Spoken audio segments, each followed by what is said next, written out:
Paper discuss कर रहे हैं अपन लोग, चैप्टर नंबर 3 और 4 का जो टेस्ट ली थी मैंने। ठीक है, पहला क्वेश्चन है चरक सूत्र 3 अध्याय का क्या नाम है। तो अभी तक हम लोगों ने पहले चैप्टर का टेस्ट ले चुके, उसका नाम था तीगन जीवित अध्याय। दूसरे चैप्टर का नाम था अपामार टंडुले, जिसमें हमने यवागु वगैरह का वर्णन देखे थे। और थर्ड चैप्टर का नाम है आरकवधीय अध्याय, जिसमें हमने लेप लेप आदि का वर्णन देखे है ना। तो चैप्टर 3 याद रखना, आरकवधीय अध्याय है। आंसर हो जाएगा बी। देन क्वेश्चन नंबर 2, आरकवधीय अध्याय में किन औषधियों का वर्णन है। तो मैंने बताई थी कि आरकवधीय अध्याय में लेप वगैरह का वर्णन है। तो लेप किसको अपन एक्सटर्नली एप्लीकेशन यूज करते हैं, तो बहिर्परिमार्जन बोला जाता है ना, बाहर लगाया जाता है। तो बी आंसर जाएगा। इसी तरीके से हमने अपामार टंडली अध्याय में क्या पढ़े थे, अंतः परिमार्जन, मतलब उसमें हमने यबागु वगैरह का वर्णन किए थे, जिसको हम इंटरनली यूज करते हैं। तो ये याद रखना है कि चरक सूत्र 2 यानी अपमान टंडुले में अंतः परिमार्जन का वर्णन है, और चरक सूत्र 3 आरकवधीय अध्याय में बहिर्परिमार्जन द्रव्यों का वर्णन है। ठीक है, फिर आता है क्वेश्चन नंबर 3, चरक सूत्र 3 में कितने स्वेदर प्रकर्ष का वर्णन है। तो एक ही स्वेदर प्रकर्ष है, जो मैंने पूरे लिखवाई थी, कोष्ठनाशक 15 योग, इस तरीके से लास्ट में आता है स्वेदर प्रकर्ष, तो एक ही होता है वो। ठीक है, फिर आता है कुष्ठनाशक लेप में किसकी भावना देते हैं। तो ऐसे 6 कुष्ठनाशक ये लेप है जिसमें हम गौपित्त की भावना देते हैं। तो आंसर जाएगा सी, गौपित्त। देन क्वेश्चन नंबर 5, चरक सूत्र 3 में कुल कितने लेपों का वर्णन है। तो ये इंपॉर्टेंट है।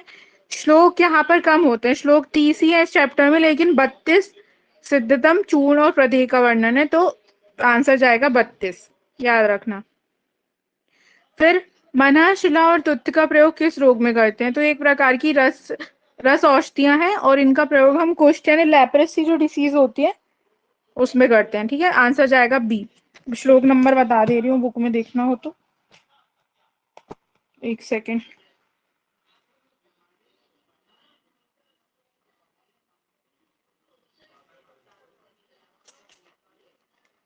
श्लोक नंबर 12 में दिया हुआ है तुट्टविडंग मरीचानी कुष्ठम, तो यहाँ पे आंसर जाएगा कुष्ठ। फिर आता है कुल शिराशूल नाशक लेप की संख्या है। तो देखो, हमने सिरशूल नाशक और दाह शामक दो दो पढ़े थे योग, वात रक्त का 3, वात विकार का 4 और कुष्ठ नाशक 15। बाकी सारे होते हैं एक एक। तो सिरशूल क्या जाएगा आंसर, टोटल 2 योग होते हैं। फिर क्वेश्चन नंबर 8, कुल शीतनाशक लेप की संख्या है। तो शीतनाशक लेप कितने होते हैं। तो दो दो में से सिर्फ हमने सिरशूल दाह शामक पढ़े, बाकी सारी क्या एक है, तो शीतनाशक आता है एक। तो इसका आंसर एक है। तो दोनों चीजें हमको ध्यान रखनी है कि दाहनाशक यदि आंसर आएगा तो क्वेश्चन आएगा तो 2 आंसर जाता है, लेकिन शीतनाशक आएगा तो एक ही आंसर जाता है। ठीक है, फिर आता है क्वेश्चन नंबर 9, रासना और गुरुचि का प्रयोग किस रोग में करते हैं। तो मैंने बताई थी रासना और गुरुचि, गुरुचि तो जो है वो वात रक्त यानी गाउट की श्रेष्ठ औषधि बताई गई है। तो यहाँ पर श्लोक नंबर 22 में दिया हुआ है, रासना गुरुचि मधुकम बरे द्वे। ये वाला जो श्लोक है ये वात रक्त के लिए है, तो आंसर जाता है वात रक्त, बी जाएगा। ठीक है, फिर क्वेश्चन नंबर 10, मिश्री और लता का लेप किसमें करते हैं। तो मिश्री, लता ये सब ठंडी चीजें हैं, तो दाह होगा यदि बॉडी में जलन होगी तो उसके लिए करेंगे, दाह शामक के लिए, है ना। तो ये मिलेगा तुम लोगों को श्लोक नंबर 27 में, मिश्री और लता लेप का प्रयोग दाह शामक करते हैं। फिर क्वेश्चन नंबर 11, कुल कुष्ठनाशक लेप की संख्या कितनी है। तो सबसे ज्यादा कुष्ठनाशक लेप ही है, 15 है, ये याद रखना है। फिर कुशूलनाशक लेप की संख्या कितनी है। तो हमको ये बात ध्यान रखनी है कि केवल कुष्ठनाशक 15, वात विकार 4, वात रक्त 3, सिरशूल 2 और दाह शामक 2 होते हैं। उदरशूल 1 में आ जाएगा, तो आंसर जाएगा 1। फिर कुल वात रक्त की संख्या कितनी है। तो वात रक्त के 3 बताई हूं मैंने। ये नंबरिंग हमारे, कुल दाह शामक लेप कितने हैं। तो कुल दाह शामक लेप कितने होंगे, बताइए कि दाह शामक 2 और शीतनाशक 1 होता है। तो ये दोनों चीज हमको ध्यान रखनी है। और कुल वात विकार नाशक कितने हैं। तो वात विकार नाशक होते हैं 4, और वात रक्त नाशक होते हैं 3। कंपैरेटिव स्टडी से याद रखोगे तो हमेशा याद रहेगा। आया समझ में इतना।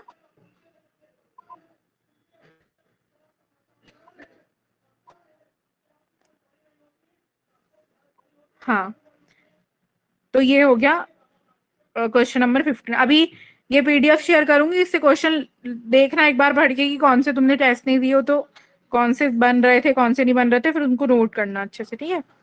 डन, ये हो गया। फिर क्वेश्चन नंबर 16, आरकवध आदि लेप का प्रयोग किस रोग में करते हैं? तो इस चैप्टर का नाम ही आरकवध से स्टार्ट हो रहा है। आरकवध को कुष्ठग्न बोला गया है ना। तो आरकवध कहाँ आएगा? श्लोक नंबर 17 देखोगे तो आरकवध आदि लेप का प्रयोग हम कुष्ठाग्नि में ही करते हैं, बी। फिर क्वेश्चन नंबर 17, तेज पत्र, सुगंध बाला, लोध्र, अभय, चंदन, ये सारी चीजें क्या होती है? एक प्रकार से इनसे बहुत अच्छी खुशबू आती है ना, तो ये बॉडी में दुर्गंध नाशक का काम करेंगी। तो श्लोक नंबर 29 देखोगे, उसमें मतलब 32 नंबर का जो पॉइंट लिखा है उसमें क्या लिखा हुआ है? तेजपत्र, सुगंध वाला, लोध्र, अभय और चंदन, इन सबका प्रभेद दुर्गंध नाशक होता है, यानी दुर्गंध को दूर करेगा। तो ये हो गया। क्वेश्चन नंबर 18 बहुत ही ज्यादा इंपॉर्टेंट है। हमने पढ़े थे शीरीष होता है विषग्ना नाम श्रेष्ठतम, चरक सूत्र स्थान 25 में, है ना। तो शीरीष होता है विष के लिए श्रेष्ठ द्रव। तो इसमें बताया गया है श्लोक नंबर 28 में, डैश शीरीषस्तु सा सिंधुवार, यानी शीरीष और सिंधुवार से बने लेप का प्रयोग हम किस में करेंगे? तो विष की शांति के लिए। तो शीरीष वर्ड से ध्यान रखना है, विष। कुल पार्श्वशूल नाशक योग कितने हैं? तो हमारे एक वाले में जितने भी थे, एक वाले में थे, एक ही हो गया। क्वेश्चन नंबर 20, कुल कितने योग में गोपित्त की भावना देते हैं? तो मैंने चैप्टर स्टार्ट होते से ये पॉइंट लिखाई थी कि जो अपन 15 कुष्ठनाशक लेप पढ़ रहे हैं उसमें से 6 ऐसे लेप है जिनमें गोपित्त की भावना देते हैं, तो आंसर जाएगा 6। फिर क्वेश्चन नंबर 21, चरक सूत्र 4 का क्या नाम है? अब यहाँ तक पूरे 20 क्वेश्चन जो थे वो चैप्टर नंबर 3 के थे, और इतने क्वेश्चन से ही मोस्टली क्वेश्चन रिपीट होते हैं और इम्पोर्टेंट है, ठीक है, तो ये ध्यान रखना।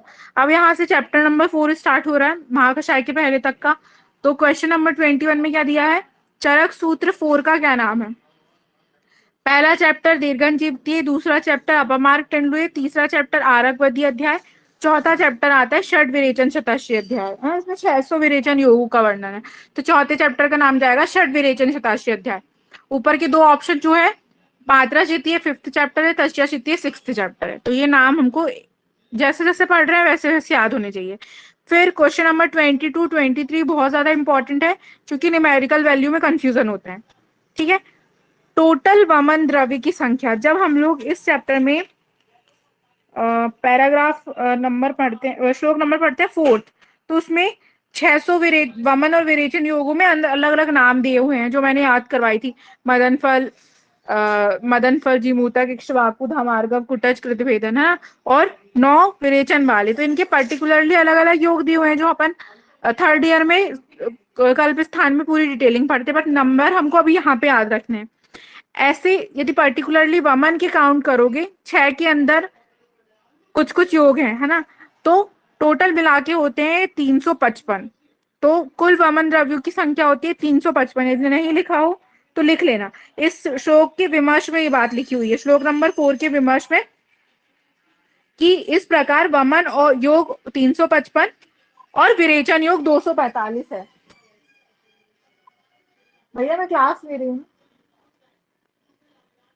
विरेचन योग 245 है ना, तो वमन द्रव्य 355, विरेचन द्रव्य 245, ठीक है। ये नंबरिंग हमको याद रखनी है बहुत अच्छे से। फिर आता है श्लोक नंबर क्वेश्चन नंबर 24, विरेचन द्रव्यों के कितने आश्रय हैं? तो ये मैंने बताई थी, श्लोक नंबर 5 में दिया हुआ है, षड विरेचन आश्रया इति, क्षीर, मूल, त्वक, पत्र, पुष्प, फल इति, यानी क्षीर कोई भी प्लांट का दूध, उसकी मूल यानी उसकी जड़, छाल यानी उसका जो त्वक होता है वो, मतलब बार्क है ना, पत्ती यानी लीफ, पुष्प यानी फ्लावर, और फल यानी उसके फ्रूट्स। ये 6 चीजें हम विरेचन कराने या वमन कराने के लिए यूज कर सकते हैं। तो 6 विरेचन के आश्रय होते हैं, ये चीज हमको याद रखनी है। अब यहीं पे ध्यान रख लेना, शिरो विरेचन के आश्रय होते हैं 7, तो ये यहाँ से कंफ्यूज नहीं होना हमको, विरेचन के 6 होते हैं, ठीक है। क्वेश्चन नंबर 25, चरक सूत्र 4 में कुल कितनी कषाय योनियों का वर्णन है? तो श्लोक नंबर देखोगे 6, पंच कषाय योनिया इति, मधुर कषाय, अम्ल कषाय, कटु कषाय, तिक्त कषाय, कषाय कषाय इति, मतलब 6 रस होते हैं, उसमें से 5 कषाय की योनियां बताई गई हैं। तो ये हमको ध्यान रखना है वर्ड पंच कषाय योनि। मैंने पहले भी बता चुकी हूँ कि जिस भी श्लोक में कहीं पर भी न्यूमेरिकल वैल्यू वो डिनोट कर रहे हैं तो वो श्लोक अपने आप में इंपॉर्टेंट हो जाता है। जैसे षड विरेचन आश्रय यानी विरेचन के 6 आश्रय हैं। पंच कषाय योनिया यानी कषाय योनि 5 होती हैं। 5 कैसे हैं? क्वेश्चन नंबर 26 इसमें से किस रस का कषाय योनि नहीं बताई? तो 6 रस होते हैं, मधुरम, लवण, कटु, तिक्त, कषाय। 5 क्यों बताई? लवण की कषाय योनि नहीं बताई, तो यहाँ पे लिख के लवण कषाय लिख के कट कर देना। क्यों नहीं बताई है? क्योंकि नमक की यदि हम किसी भी प्रकार की कल्पना बनाने की कोशिश करेंगे तो वो डिसॉल्व हो जाएगा। हर चीज में किसी में भी मिलाओगे, किसी भी लिक्विड में उसको मिलाओगे वो डिसॉल्व हो जाएगा, इस वजह से उसकी कोई भी योनि नहीं बनती। क्वेश्चन नंबर 26 का आंसर था ये। क्वेश्चन नंबर 27, आचार्य चरक ने कितनी कषाय कल्पना मानी है? तो ये भी इंपॉर्टेंट है। इसमें श्लोक नंबर देखोगे 7, तो इसमें क्या दिया हुआ है? पंचविध कषाय कल्पन इति तद्दिदा स्वरस कल्क श्रत शीत फान। तो ये 5 कषाय यूनियां आचार्य चरक ने बताई। कषाय यूनि मतलब क्या? फॉर्मुलेशन, कि हम कैसे कोई भी मेडिसिन किस तरीके से दे सकते हैं, तो 5 तरीके से दे सकते हैं उसको, स्वरस बनाकर, कल्क, श्रत, शीत और फान। ये मैंने एक्सप्लेन करी थी, तो पंचविध इसका आंसर जाएगा। अब यहीं से क्वेश्चन बनता है कि षड्विध कषाय कल्पना किसने मानी है? तो आचार्य सुश्रुत ने मानी है। और सप्तविध किसने मानी है? तो काश्यप ने मानी है। अब ये डिटेलिंग हो गई, चरक का याद रख लो अभी। फिर क्वेश्चन नंबर 28, आचार्य चरक द्वारा वर्णित कषाय कल्पना में शामिल नहीं है। तो अभी मैंने क्या बताई कि उन्होंने 5 मानी है, स्वरस, कल्क, श्रत, शीत, फांड। अब ऑप्शन देखो, कल्क भी है, स्वरस भी है, शीत भी है। चूर्ण जो होती है वो उन्होंने नहीं मानी। ये चूर्ण और अभिशब्दों कल्पना काश्यप ने मानी है सप्तविध के अंदर। तो ये आंसर चरक ने पूछा, मतलब चूर्ण आंसर नहीं जाएगा। फिर क्वेश्चन नंबर 29, अब मैंने नीचे पर्टिकुलरली श्लोक दे दी थी, ये इसका श्लोक है। यंत्र निष्पीड़ता द्रव्याद रसा स्वरस उच्चते। देखो डैश है, श्लोक नंबर 7 के नीचे जो देखोगे उसमें लिखा हुआ है यंत्र निष्पीड़ात द्रव्यात रसा स्वरस उच्चते। यानी जब यंत्र से हम द्रव्य को, कोई भी ग्रीन चीज है ना, मान लो तुलसी है, उसको हम जब किसी भी यंत्र से कूटकर उसको स्वरस निकालते हैं, उसको मतलब उसका रस जो निकालते हैं उसको स्वरस बोलते हैं। तो इसमें ये लिखा हुआ है यंत्र निष्पीड़न, यानी यंत्र से निष्पीड़न करने के बाद जब उस द्रव्य का रस निकलता है उसे स्वरस कहते हैं। तो ये यहाँ से श्लोक से था, सबके श्लोक इंपॉर्टेंट है। क्वेश्चन नंबर 30, फिर नेक्स्ट क्वेश्चन, नेक्स्ट श्लोक में दिया हुआ है या पिंडो रस पिष्टनाम स डैश परिकीर्तिका। तो कल का परिकीर्तिका मतलब उस ड्रग को जब हम कोई भी मान लो पत्ती वगैरह है उसमें हमने पानी वानी मिलाकर उसको पीसे, अब वो कैसा हो गया? कल्क के समान, चटनी की जैसे चटनी बनती है चटनी के समान हो जाता है, उसको कल्क कहते हैं। तो ये श्लोक इंपॉर्टेंट है। देन श्लोक नंबर, क्वेश्चन नंबर 31, ये दिया हुआ है क्वाथ का श्लोक है। वहिनो तू क्वथितम द्रव्यम शतम आहु चिकित्सका। यानी जब जब हम क्या करेंगे, किसी भी द्रव्य को, द्रव्य यानी कोई भी ड्रग है अपनी, उसको कोई भी मेडिसिनल प्लांट है उसमें हमने द्रव डाला, यानी कोई भी लिक्विड चीजें डाली, जल या दूध, उसके साथ उसको अग्नि में उबाला जाता है। जैसे सुने होगे अभी कोरोना के समय त्रिकटु का काढ़ा बन रहा था, तो हम क्या करते थे, त्रिकटु का पाउडर लेते थे, उसको पानी में डालते थे, फिर उबालते थे, अग्नि का संयोग हुआ, उबाले, फिर वो आधा मतलब थोड़ा आधा बचे, इसको बचने के बाद उसका यूज करते थे। तो यहाँ पर अग्नि का संयोग हो रहा है। इसके पहले अभी हमने स्वरस पढ़े, उसमें क्या किए, कूटे, उसका रस निकाल दिए, फिर कल्क में क्या किए, पीसे और चटनी जैसा बन गया, वो हो गया। तो कहीं पे भी अग्नि का यूज ही नहीं हुआ। पर क्वाथ में वहीनो तु कथितम उसके श्लोक में ही आ जाता है, तो अग्नि के संयोग से क्या बनता है, क्वाथ। इसी का इसमें श्लोक में क्या लिखा हुआ है, वहीनो तु कथितम द्रव्यम शतम आहु चिकित्सका। शत यानी क्वाथ का पर्याय है, तो ये चीज ध्यान रखनी है हमको। इसका आंसर जाएगा ए क्वाथ। क्वेश्चन नंबर 32, ये दिया हुआ है शीत के बारे में। इसमें क्या करते हैं हम शीत कल्पना में, कोल्ड इन्फ्यूजन मतलब क्या करेंगे, जो भी ड्रग है उसको कूट लेंगे अच्छे से, है ना, फिर कूटने के बाद उसको रात भर जल में भिगो कर रखते हैं। रात भर जल में भिगो के रखने के बाद उसको उसी में मसल लेते हैं, है ना, ताकि पूरा एक्सट्रैक्ट जो उसका उस पानी में आ जाए, ठंडे पानी में, और फिर सुबह उसका यूज करते हैं। तो कूटे, ठंडे पानी में डुबो के रखिए और सुबह उसका यूज किए, तो ये होती है शीत कल्पना। इसी के जस्ट अपोजिट होती है फांड कल्पना। उसमें क्या करते हैं हम, सेम प्रोसेस करेंगे, बस जो पानी होता है वो उष्ण होता है ना, रात भर उष्ण जल में डुबो कर रखते हैं, फिर उसको उसके अंदर उसका पूरा एक्सट्रैक्ट आ जाता है, फिर उसको यूज करते हैं। तो ये होती है पांड कल्पना। तो पांचों की श्लोक सहित इंपॉर्टेंट है, डिफरेंस समझ में आना चाहिए। फिर आता है श्लोक क्वेश्चन नंबर 34। चरक सूत्र 4 में कुल कितने महाकषाय का वर्णन है? तो हमने यहीं पे पढ़े थे पंचाशन महाकषाय। महाकषाय पूछा है, पंचाशन मतलब 50 आंसर जाएगा। लेकिन यदि मैं यहीं पर पूछ लेती कि कितने कषाय का वर्णन है, तो हर एक 50 ग्रुप है, उसके अंदर उन्होंने सबके अंदर 10-10 वर्ग रख दिए। तो 10 इंटू 50 500। कषाय पूछा जाता तो 500 आंसर जाता, लेकिन क्या पूछा है महाकषाय, तो 50 होते हैं। ठीक है, तो ये हो जाएगा। फिर क्वेश्चन नंबर 35, ये बहुत लोगों ने गलत किए हैं। क्वेश्चन नंबर श्लोक नंबर जब 7 देखोगे तो उस पे लिखा हुआ है तेषाम यथा पूर्वम बलाधिक्य। इसमें मैंने क्या पूछी थी कि कौन सी कषाय कल्पना सबसे बलवान है। तो हम क्या पढ़ते हैं, सीक्वेंस ये याद रखना है, स्वरस, कल्क, शत यानी क्वाथ, शीत और फांट। जैसे जैसे यथा पूर्वम बलाधिकम मतलब आगे, पूर्वम यथा पूर्वम यानी जो पहले वाली होगी वो सबसे अधिक बलशाली होगी, सबसे ज्यादा।